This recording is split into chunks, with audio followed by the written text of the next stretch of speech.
What is going on, guys? Joey here, hopefully with a better mic. Actually, I don't need this. I don't have to wear this.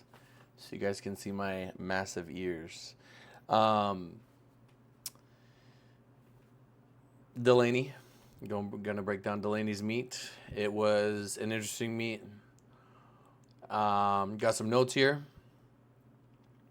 Coming into the meet, the goal was to go 9 for 9, hit the biggest total possible, and hope that I'd be good enough on the day.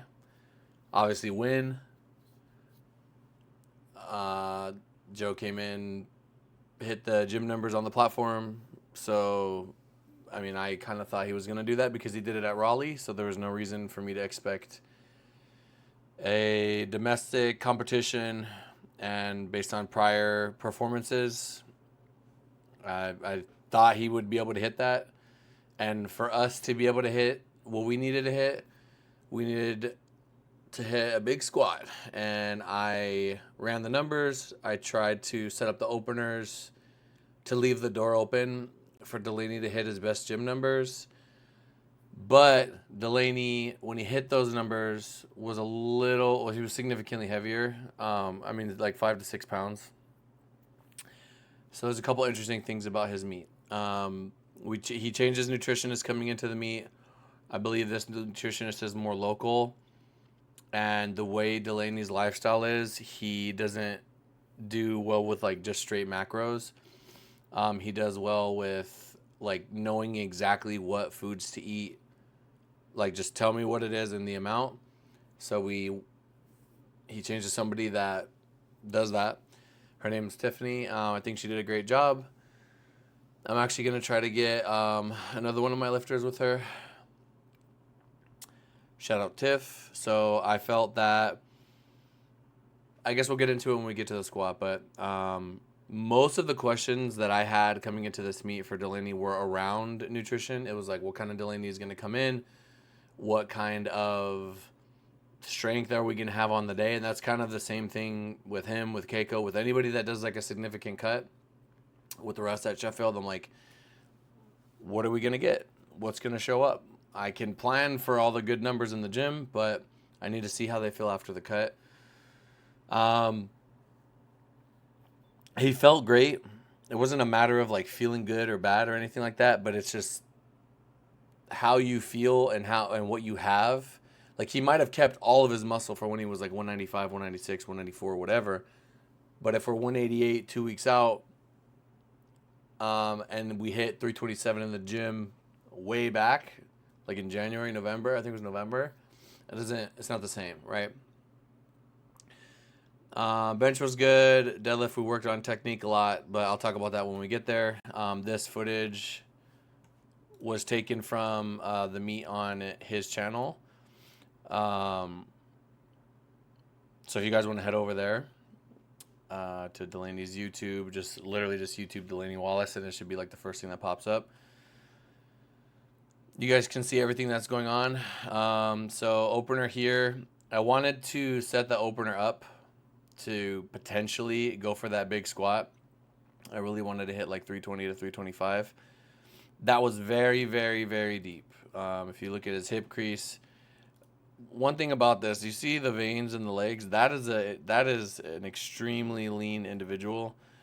This is crazy, and to me, that means it's time to move up. Like if you are that lean, and you're hitting those 330s in the gym, 325s, whatever, and on the day, we're having trouble hitting 320, it's time to move up. He is the tallest and the leanest of the 83s. Maybe not the absolute tallest, but he is certainly the leanest. He is in shape.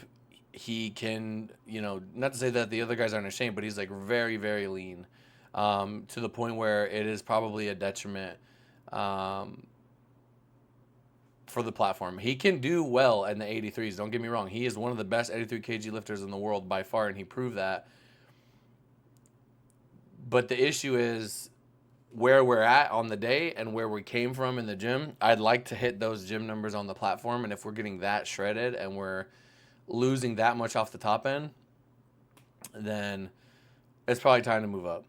Just the amount of gains he can make from being heavier is just going to be significantly better. That was also very deep. It was tough though. I felt that going 7 kilos gives him a chance to pressure number one. It also didn't look slow to the point where we should only go 5. I mean, 5 is like, I mean, it didn't really stop, you know. 5 is probably the minimum jump you want to make on squat. It doesn't really make any sense at this strength level to jump 2. There's just no point. Like, why would you jump 2? Just save the energy then if you're gonna do that, right? So coming into the third squat, do they show it? Yes, they do. 320. I went up 7 kilos again. I'm sure you guys look at that last one, probably think 7's cool also, but wanted to stay in the game. I thought with the 320 he could still win the meet if anybody missed, and if we didn't get this, then realistically we had 5 on the table, and it may or may not make a difference. Again, the goal is first place. We didn't care about beating Taylor. He literally only wanted first. So let's take a look. Again, he was deep on the last 2.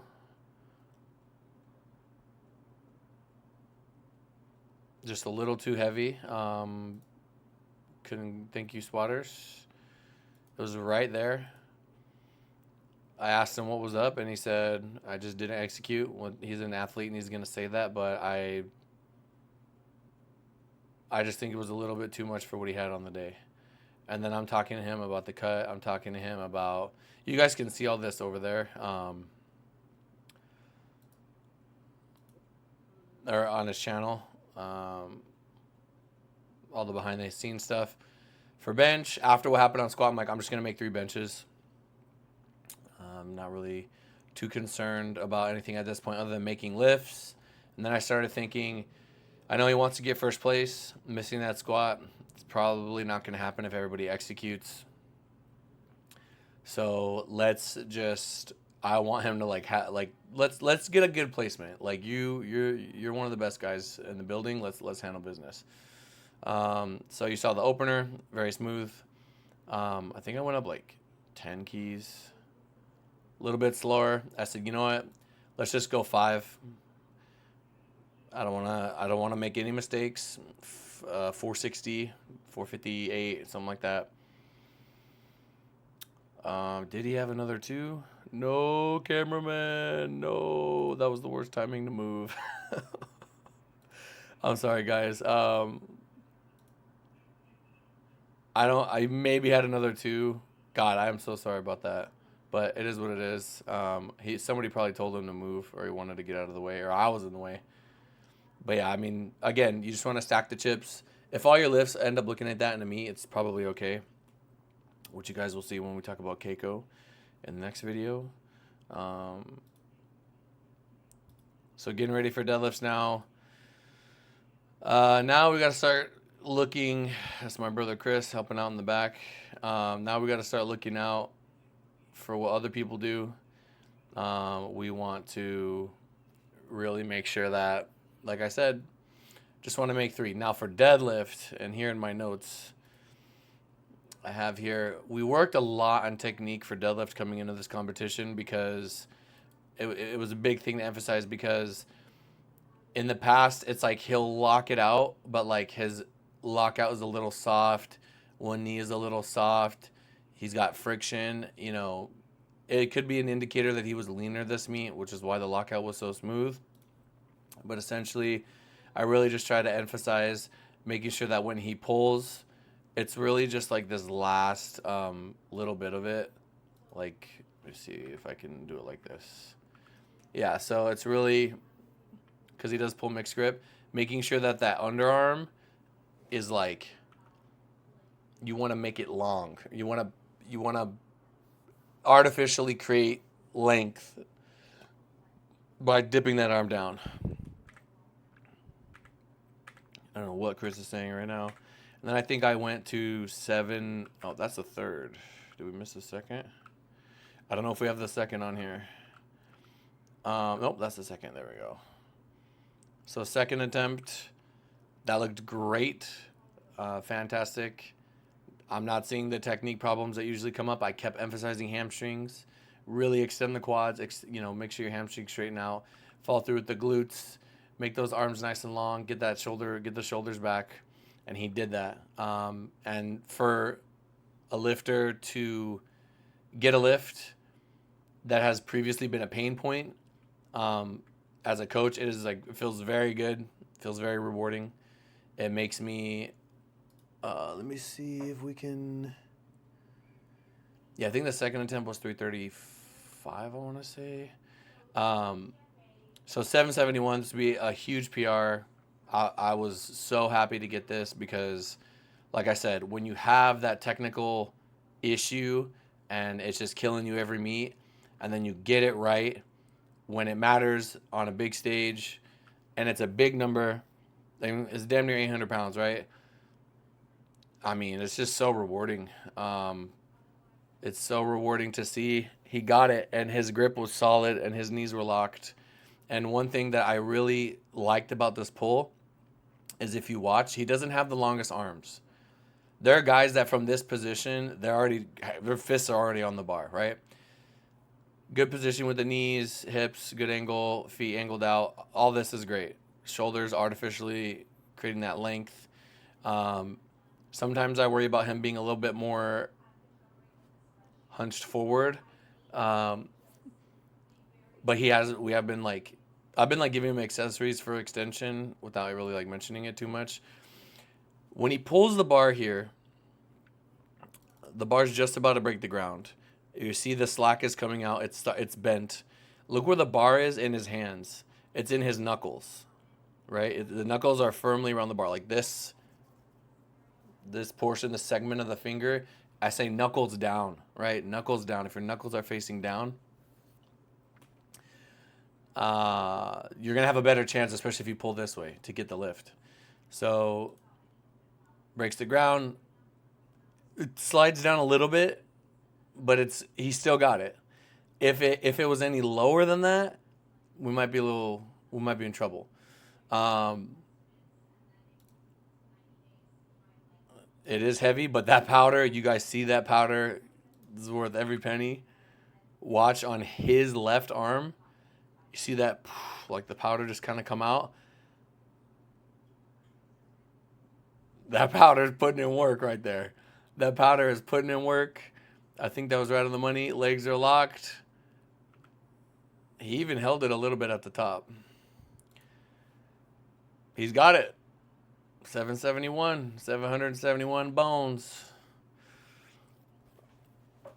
The bar is lower on this side because it is the top hand and this side, and that's why we kind of have this slant going on. But this heel, it's kind of like this side of his body. It almost looks like it's taking all of it. He holds it, puts it down. Give me the 3 whites. I'm very happy with that. Very happy with that. There you go. I was happy. I'm saying it here. I'm like, dude, I'm so happy that you hit that. Russ came out to support. Taylor in the back. Let's see. This is a competitive class. This is a good podium. Joe came in on point. Had we made the squat, we could have got Taylor, but we didn't really care about that, like I said. If it was like going for World Games or Sheffield or something and we needed to get second, then what we would do is I wouldn't even look at this. I wouldn't even try to. I would probably just like assume he's going to miss his third, take an easy squat, and then make this deadlift beat his 8 for 8, and then he's going to chase him. He's going to miss, or he makes. But you have to play it that way anyway. And I don't blame Taylor for going for it, because why the fuck not? You don't lose your position. He is going to chase him.